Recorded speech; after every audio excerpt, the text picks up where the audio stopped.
کیا کہتے تھے؟ قالوا نؤمن بما انزل علینا، ہم پر جو اللہ تعالیٰ نے نازل کیا تھا نا ہم اس پر ایمان رکھتے ہیں، ویکفرون بما وراءہ، اور جبکہ وہ اس کے بعد والا جو نازل کردہ شریعت ہے اس کے اوپر ان کا کفر کرتے ہیں۔ وَهُوَ الْحَقُّ مُصَدِّقًا لِمَا، حالانکہ یہ وہی حق ہے کہ جو یعنی قرآن پاک وہی حق ہے جو تورات کی بھی تصدیق کرتا ہے۔ قُلْ فَلِمَ تَقْتُلُونَ أَنْبِيَاءَ اللَّهِ مِنْ قَبْلِ إِن كُنْتُم مُؤْمِنِينَ، اگر تمہارا یہ دعویٰ ہے کہ ہم اللہ کی شریعت پر ایمان رکھتے ہیں جو ہمارے اوپر نازل، پھر اللہ تعالیٰ فرما رہے ہیں پیغمبر آپ ان سے پوچھیں تو صحیح، انہوں نے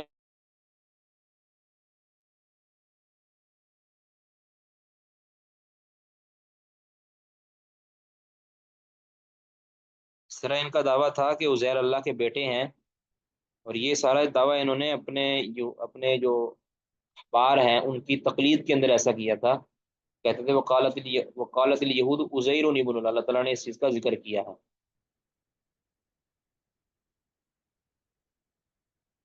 اور پھر انہوں نے جو اپنے انبیاء کا انکار کیا ہے اس کی تو لسٹ بڑی وسیع ہے، بڑی ہی وسیع ہے، ٹھیک ہے۔ سورۃ بقرہ، سورۃ آل عمران اس سے بھری پڑی ہے، جس کے اندر یہ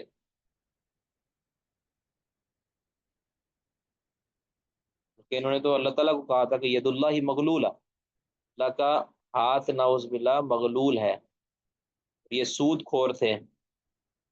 تو اللہ تعالیٰ نے پھر ان کی وجہ ان کے کئی ایک کہہ لیں کہ خرابیوں کی وجہ سے پھر ان کے اوپر اللہ تعالیٰ نے بڑا ہی کڑے ان کے اوپر عذاب بھی نازل کیے۔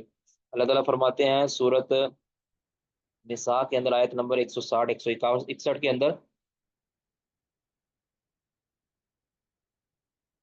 فرمایا کہ وَبِظُلْمٍ مِّنَ الَّذِينَ هَادُوا حَرَّمْنَا عَلَيْهِمْ طَيِّبَاتٍ حِلَّتْ لَهُمْ وَبِصَدِّهِمْ عَن سَبِيلِ اللَّهِ كَثِيرًا وَأَخْذِهِمِ الرِّبَا وَقَدْ نُهُوا عَنْهُ وَأَكْلِهِمْ أَمْوَالَ النَّاسِ بِالْبَاطِلِ وَأَعْتَدْنَا لِلْكَافِرِينَ مِنْهُمْ عَذَابًا أَلِيمًا، کہ جو یہودیوں میں سے جن لوگوں نے ظلم کیا،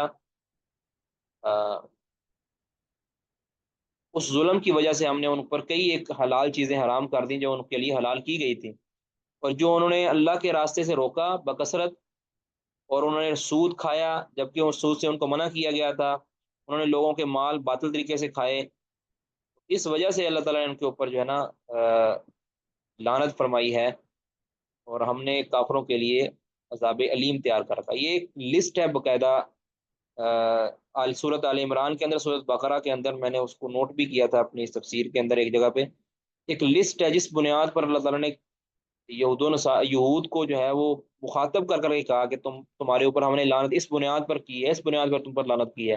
وہ ساری خرابیاں جو ہے نا اس کو جاننا، اس کو اپنے آپ سے دور کرنا، ان کو سمجھ کر یہود کے متعلق ایک نظریہ قائم کرنا یہ ضروری ہے، یعنی جو اتھینٹک رائے اللہ تعالیٰ نے قرآن پاک کے اندر یہود کے متعلق دی ہے نا اس سے زیادہ اتھینٹک کچھ نہیں ہو سکتا ہے۔ باقی جو ان کی اپنی کتابیں ہیں وہ تو یعنی جہالت اور گمراہی سے ہٹی پڑی ہے نا۔ جی یہ کچھ باتیں اور بھی ہیں، انہوں نے جو اللہ کے کلام کو کی تحریف کی ہے اس کے تو کیا ہی کہنے ہیں۔ اللہ تعالیٰ نے قرآن پاک کے اندر سورۃ بقرہ آیت نمبر 75 کے اندر یہ اس بات کا ذکر کیا ہے، افتطمعون ان يؤمنوا لكم وقد كان فريق منهم يسمعون كلام الله ثم يحرفونه من بعد ما عقلوه وهم يعلمون، یعنی یہود نے نہ صرف اپنی تورات یا اپنی جو آسمانی صحائف تھے جو کتابیں تھیں ان کے الفاظ کو بھی بدلا ہے، ان کے معنی اور مطالب کو بھی بدلا ہے، یعنی تحریف لفظی بھی کی ہے اور تحریف معنوی بھی کی ہے۔ جس طرح میں نے پہلے آیت پڑھی فویل للذین یکتبون الکتاب بایدیہم ثم یقولون ھذا من عند اللہ لیشتروا به ثمنا قلیلا فویل لهم مما كتبت ایدیہم وویل لهم مما یکسبون۔ اس طرح قرآن پاک نے ذکر کیا ہے سورۃ نساء آیت نمبر 46 میں من الذین ھادوا یحرفون الکلم عن مواضعہ ویقولون سمعنا وعصینا واسمع غیر مسمع وراعنا لیا بألسنتهم وطعنا فی الدین ولو انهم قالوا سمعنا واطعنا واسمع وانظرنا لكان خيرا لهم واقوم ولكن لعنهم الله بكفرهم فلا يؤمنون الا قليلا۔ اس طرح انہوں نے خون بھی بہایا، انبیاء کو بھی معاف نہیں کیا، اپنے انبیاء کو بھی انہوں نے قتل کیا ہے۔ اور ان الذين يكفرون بآيات الله ويقتلون النبيين بغير حق ويقتلون الذين يأمرون بالقسط من الناس فبشرهم بعذاب أليم، یعنی انبیاء کو بھی قتل کیا اور جو مومن لوگ تھے ان کو بھی قتل کیا ہے۔ یہ آیت سورت آل عمران آیت نمبر 21 کے اندر۔ اس کے علاوہ انہوں نے اور ان کے جرائم میں سے انہوں نے اپنے انبیاء علیہ الصلوۃ والسلام کے ساتھ جو کہہ لیں آپ جدال کیا، جدال کا کہتے ہیں کہ بغیر وجہ کے بحث مباحثہ اور ان کے احکامات کے اوپر کہہ لیں کہ آپ ہٹ درمیے اختیار کرنا۔ یہ صورت بقرہ کے اندر پورا جو قصہ ہے نا گائے ذبح کرنے والا موسیٰ علیہ الصلوۃ والسلام کے، وَإِذْ قَالَ مُوسَىٰ لِقَوْمِهِ إِنَّ اللَّهَ يَأْمُرُكُمْ أَن تَذْبَحُوا بَقَرَةً، اب انہوں نے جناب جی پر بہانے لگانے شروع کر دیے اور کہا، پہلے سب سے پہلے کہا کہ آپ ہمیں مذاق کر رہے ہیں ہمارے ساتھ۔ یہ سورت بقرہ آیت نمبر 67 سے لے کر 71 تک، 67 سے لے کر 71 تک یہ آیات ہیں جس میں انہوں نے پورا ایک کہہ لیں کہ مناقشہ کیا سیدنا موسیٰ علیہ الصلوۃ والسلام۔ پہلے کہا کہ آپ ہمارے ساتھ مذاق کر رہے ہیں، موسیٰ علیہ السلام نے کہا کہ میں مذاق کیسے کر سکتا ہوں، یہ تو جاہلوں کا کام ہے۔ کہا بھی ہمیں بتاؤ بھی وہ گائے کیسی ہو، موسیٰ علیہ السلام نے رب سے پوچھا، پھر پابندیاں لگی، پھر کہا کہ ہمیں سمجھ نہیں آئی، مزید ہمیں وضاحت چاہیے۔ بالآخر ان کو ایسی پھر گائے ذبح کرنی پڑی کہ جو بڑی یعنی کہہ لیں کہ سمین اور بڑی مہنگی داموں ان کو خریدنی پڑی۔ تو اس طرح کا انہوں نے کام اپنے انبیاء علیہ الصلوۃ والسلام کے ساتھ کیا۔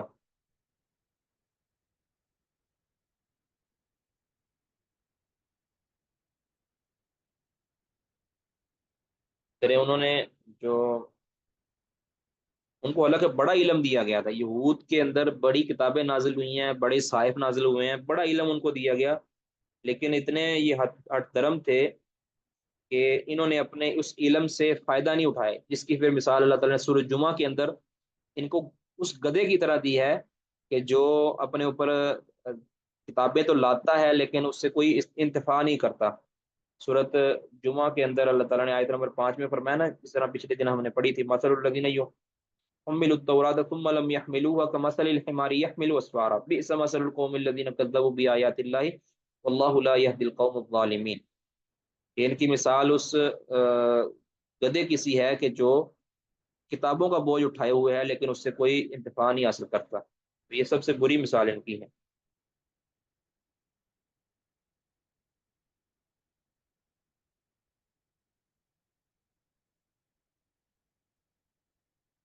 یہ اپنے دین پر اس قدر متعصب ہیں، باقی تمام ادیان کو یہ کسی خاطر میں نہیں لاتے۔ قرآن پاک نے ان کی اس خصلت کو بھی، حالانکہ مسلمان کیا ہے، مسلمان یہودیت کا بھی احترام کرتے ہیں، یعنی جو پہلے یہودی تھے ان کے مذہب کا بھی احترام کرتے ہیں، ان کے انبیاء کا بھی احترام کرتے ہیں، اور ان کے جو مومن لوگ تھے ان کا بھی احترام کرتے ہیں۔ لیکن یہ جو یہود ہیں یا جو نصارہ ہیں، یہ ایک دوسرے کے مذہب کا اور مسلمانوں کا بالکل بھی احترام نہیں کرتے۔ اور اللہ تعالیٰ نے ان کی خصلت بد کو سورت بقرہ آیت نمبر 113 کے اندر بیان فرمایا ہے، وقالت الیہود لیست النصارى علی شیء وقالت النصارى لیست الیہود علی شیء وهم یتلون الکتاب۔ تو اس سے یہ بھی ثابت ہوا کہ یہود و نصارہ کی آپس کے اندر بھی بڑی اختلاف ہے، یہ صرف مومنوں کے خلاف ہی اکٹھے نہیں ہوتے یا مومنوں ہی کے خلاف نہیں، بلکہ یہ آپس کے اندر بھی بڑے اتھم گتھا ہوتے ہیں۔ کہتے تھے یہودی کہتے تھے عیسائی کسی مذہب پر نہیں ہے، اور عیسائی کہتے تھے یہودی کسی مذہب پر نہیں ہے، وہم یتلون الکتاب، حالانکہ وہ دونوں کتابیں پڑھتے ہیں، مطلب دونوں کے پاس کتابیں ہیں، صاحب کتاب ہیں، حالانکہ ان کتابوں کے اندر ان کو یہ تعلیم دی گئی ہے کہ دیگر انبیاء کے بھی احترام کرنا ہے اور اپنے نبی کا بھی احترام کرنا ہے، اتباع کرنا ہے، اطاعت اور فرمان برداری کرنی ہے۔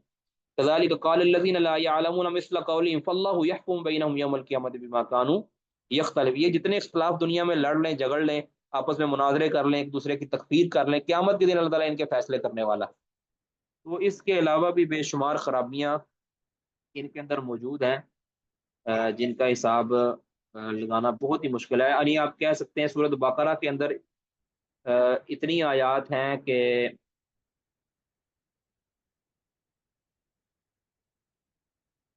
میں ذرا جلدی سے جو ہے نا آپ کو شاید آپ اس کو محفوظ رکھ سکیں. تو سورۃ بقرہ کے اندر جو جن آیات کے اندر ان کی خرابیوں کا ذکر ہوا ہے میں وہ صرف ذکر کر دیتا ہوں، میں نے جمع کی ہیں. سورۃ بقرہ کے اندر 80 سے لے کر 83 تک آیات. اسی سورۃ بقرہ کے اندر 57 سے لے کر 54 سے لے کر 57 تک، 54 اور 57 دو آیات. اس طرح 285 نمبر آیت، اس طرح 92 نمبر آیت، اسی طرح 101 نمبر آیت، 136 نمبر آیت، اس طرح 87 نمبر آیت، اس طرح 75 نمبر آیت، اسی طرح 79 نمبر آیت. یہ صرف سورۃ بقرہ کی ابھی بیان کر رہا ہوں. اس طرح سورۃ بقرہ کی 67 نمبر آیت، 71 نمبر آیت، اس طرح 89 89 نمبر آیت، اس طرح 111 111 نمبر آیت. یہ ساری صرف اور صرف ابھی آگے 113 نمبر آیت سورۃ بقرہ کی ہی ہوئی ہیں. اب سورۃ آل عمران کے اندر ان کی جو مذمت یا ان کی خرابی جو ذکر کی گئی ہے وہ 112 نمبر آیت کے اندر سورۃ آل عمران. اس طرح 110 نمبر آیت، 110 111 اور 112 تین آیات سورۃ آل عمران. اس طرح سورۃ آل عمران ہی کی 21 نمبر آیت، سورۃ آل عمران ہی کی پھر 21 نمبر آیت کا دوسرا حصہ. ٹھیک ہے. اس طرح سورۃ نساء آ گئی ہے. سورۃ نساء کے اندر 161 اور 162 161 اور 160 نمبر آیت، 160 اور 161 نمبر آیت. اس طرح 153 نمبر آیت، اس طرح 46 نمبر آیت یہ سورۃ نساء کی ہے. آگے سورۃ المائدہ، اس کی آیات بھی ہیں. 11 نمبر آیت کے اندر ان کی مذمت ہوئی ہے. 18 نمبر آیت کے اندر، اسی طرح 64 نمبر، 11 نمبر، 161 نمبر نہیں 64 نمبر، 11 نمبر. اور آگے ہے سورۃ الانعام 161 نمبر آیت، سورۃ التوبہ 30 نمبر آیت اور 31 نمبر آیت. سورۃ الرعد کے اندر اور اس طرح سورۃ حج، احزاب، سبا، سورۃ جمعہ، القیامہ، ان ساری آیات کے اندر ان کا رد موجود ہے. اس طرح اور بھی آیات احادیث کے اندر بھی ان کا رد موجود ہے. یہ چند ایک باتیں تھیں یہود کے حوالے سے. تو باقی آپ اس احمد دیداد رحمہ اللہ کی کتاب کا آپ مطالعہ کریں. اس میں سے جس چیز کی سمجھ نہیں آتی تو یہ جو میں نے سارا کچھ بیان کیا ہے اس کو آپ ذہن نشین کریں. جو آیات بولی ہیں ان کا مطالعہ کریں تو انشاءاللہ یہودیت کا جو سٹرکچر اللہ تعالیٰ نے ہمیں سمجھا دیا ہے اس سے زیادہ سالڈ، اس سے زیادہ مضبوط اور ٹھوس معلومات کہیں سے بھی ہمیں نہیں مل سکتی. واللہ عالم بالصواب. کسی کا کوئی سوال ہے تو وہ کر سکتے ہیں جی ابھی.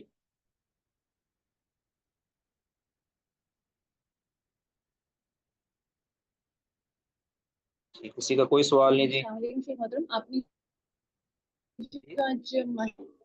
جی میرا ہے. السلام علیکم شیخ محترم. وعلیکم السلام ورحمۃ اللہ. شیخ محترم ابھی جو آپ نے ایکسپلینیشنز دی ہیں یہود کے بارے میں تو ماشاءاللہ تو کافی اچھی ہیں. تو اس کے باوجود وہ کتاب پڑھنی ہوگی احمد دیدات صاحب کی؟ اگر تو آپ اسی کو اکتفا کر سکتی ہیں، اس کو جمع کر سکتی ہیں.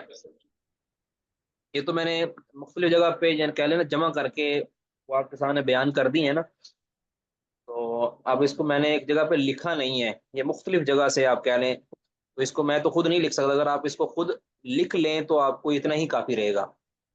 اگر آپ احمد دیدات کی کتاب کا مطالعہ کرنا چاہتے ہیں تو آپ مطالعہ کریں، لیکن آپ کے پاس اتنی معلومات کم از کم ہونی چاہیے کہ آپ سے کوئی سوال کیا جائے یہود کے حوالے سے تو آپ کو اس کی معلومات ہوں. تو آئندہ انشاءاللہ اگلے جمعرات کو اس حوالے سے پوچھا بھی جائے گا، یعنی مطالعہ یہود کے حوالے سے کہ یہود کے اندر کچھ خرابیاں آپ اگر زبانی جو بتانا چاہیں گے اور جو بتا سکتے ہوں اس قدر آپ کے پاس اتنی معلومات ذرا لازمی ہونی چاہیے. ٹھیک ہے جی. ٹھیک ہے. جزاکم اللہ. جی تاجور بھائی. السلام علیکم شیخ محترم. میرے ذہن میں دو سوال آئے تھے، ایک بھول گیا. ایک صاحب یہ محمد شیخ نام کا کوئی شخص ہے، جی آپ نے محمد شیخ صاحب شیخ اس کے بارے نام میں کا سنا ہے؟ کراچی کا ہے یہ. وہ کچھ بنو اسرائیل کے بارے میں اس کی کوئی بحث ہے، میں نے پڑھی سنی نہیں ہے لیکن بس یہ کس سنا ہے حوالے کہ سے وہ کچھ کس حوالے سے بنو اسرائیل کے حوالے سے کچھ وہ کہتا ہے. ہاں جی وہ کرتا ہے کوئی، لیکن وہ فضول سے بحث ہے. مجھے اس کا اعتراض بھی بھول گیا ہے کہ وہ اعتراض کیا کرتا تھا، لیکن میں نے نا کچھ عرصہ پہلے، کچھ سال پہلے اس کا ایک مباحثہ سنا تھا کسی عالم کے ساتھ۔ وہ تو ایک کہہ لیں کہ نا ملحد قسم کا انسان ہے، محمد شیخ، یہ کراچی کا ہے۔ تو وہ انتہائی جاہل آدمی ہے، اس نے کچھ چیزیں جو ہے نا کہہ لیں آپ، کچھ لوگ ہوتے ہیں نا بھی، مجھے اعتراض انہوں نے زبانی یاد کر لیے ہیں، حالانکہ وہ اعتراض ہے ہی نہیں حقیقت کے اندر۔ تو وہ مجھے اعتراض فی الحال بھول گیا، اگر وہ اعتراض کوئی مجھے یاد کرائے گا تو میں اس کا ارادہ آپ کو سامنے پیش کر دوں گا، لیکن مجھے وہ اعتراض ہی اس کا بھول گیا ہے۔ کچھ عرصہ پہلے جو ہے نا میں نے تقریباً کئی سال ہو گئے ہیں، ویسے 4 سے 5 سال میرا خیال ہو گیا میں نے اس کو سنا تھا۔ تو وہ اعتراض ایک کرتا تھا اسی طرح کی جس طرح آپ نے یاد کروایا ہے۔ قدرتی میں جب یہ مطالعہ کر رہا تھا نا یہ بنی اسرائیل کے حوالے سے، مجھے یاد آیا تھا کہ ایک محمد شیخ نامی بندہ بھی ہے، تو میں نے کبھی شاید آپ کو پتہ نہیں ہوگا، لہٰذا پھر اس حوالے سے میں نے سرچ ہی نہیں کی اس محمد شیخ کے حوالے سے۔ تو آپ نے ماشاءاللہ پوچھ لیا ہے، سمندر پار ہیں آپ، تو سمندر پار نہیں ہے، بارڈر پار ہیں آپ اس کے فتنے سے آگاہ ہیں ماشاءاللہ۔ نہیں شیخ محترم، مجھے نہیں پتا، مجھے یہ پتا ہے کہ وہ گمراہ شخص ہے، باقی وہ اس نے کیا کہا ہے یہ مجھے نہیں پتا۔ اچھا چلو میں بھی دیکھوں گا، اگر مجھے مل گیا نا وہ دوبارہ ویڈیو تو میں اس کا اعتراض، اور مجھے یاد ہے کہ اس نے جو اعتراض کیا تھا اس ٹائم، جب اعتراض اس نے کیا تھا اس وقت تو میرے علم میں نہیں تھا وہ، لیکن بعد میں مجھے یاد ہے کہ میں جب قرآن پڑھ رہا تھا ایک جگہ پہ تو اس اعتراض کا جواب میرے ذہن میں آیا تھا، وہ میں نے اپنے کسی نسخے کے اندر، قرآن پاک کے نسخے کے اندر لکھا بھی ہے شروع میں پوائنٹ۔ اگر مجھے وہ اعتراض یاد آ جائے نا تو پھر وہ مجھے وہ ڈھونڈنا آسان ہو جائے گا انشاءاللہ۔ میں انشاءاللہ ڈھونڈتا ہوں، آپ بھی ذرا دیکھیے گا اگر کوئی آپ کو ملے اعتراض۔ کسی کا اور کوشچن تھی کوئی؟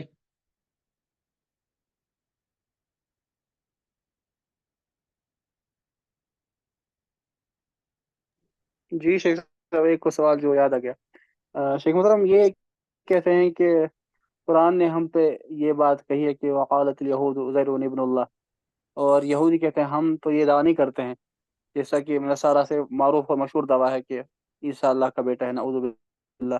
یہ کہتے ہیں کہ ہم ایسا دعویٰ نہیں کرتے، قرآن نے ہمارے بارے میں الزام لگایا ہے، تو شیخ محترم اس کو ہم کیسے ان کا جواب دیں؟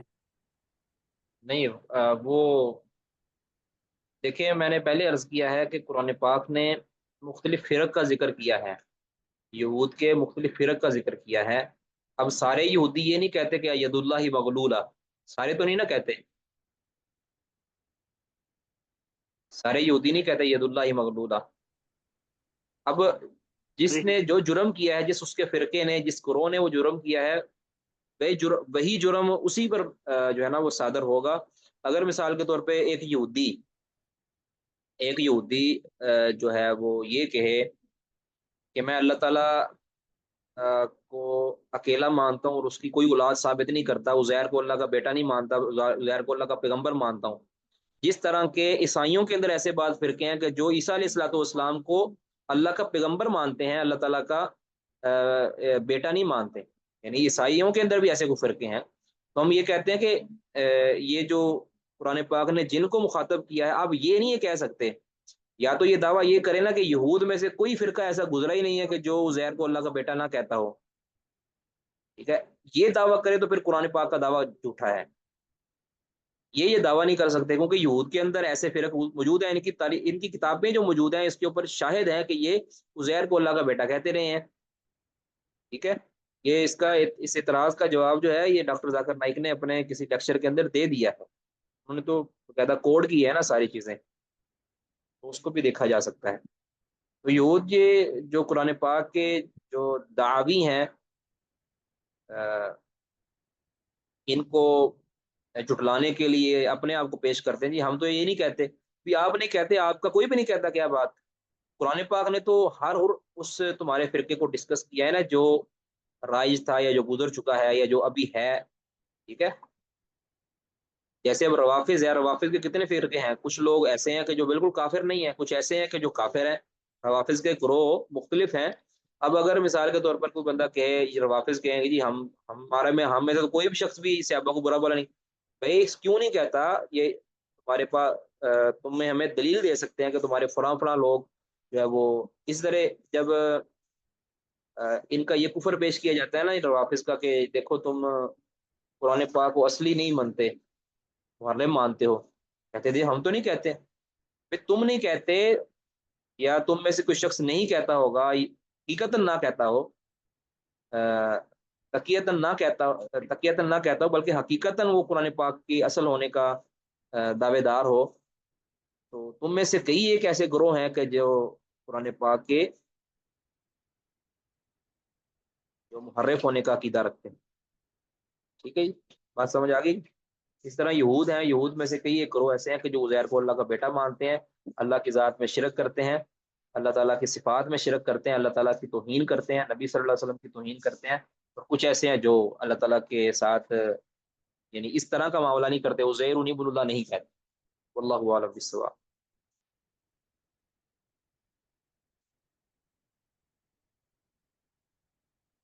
جی کسی کا کوئی اور سوال جی؟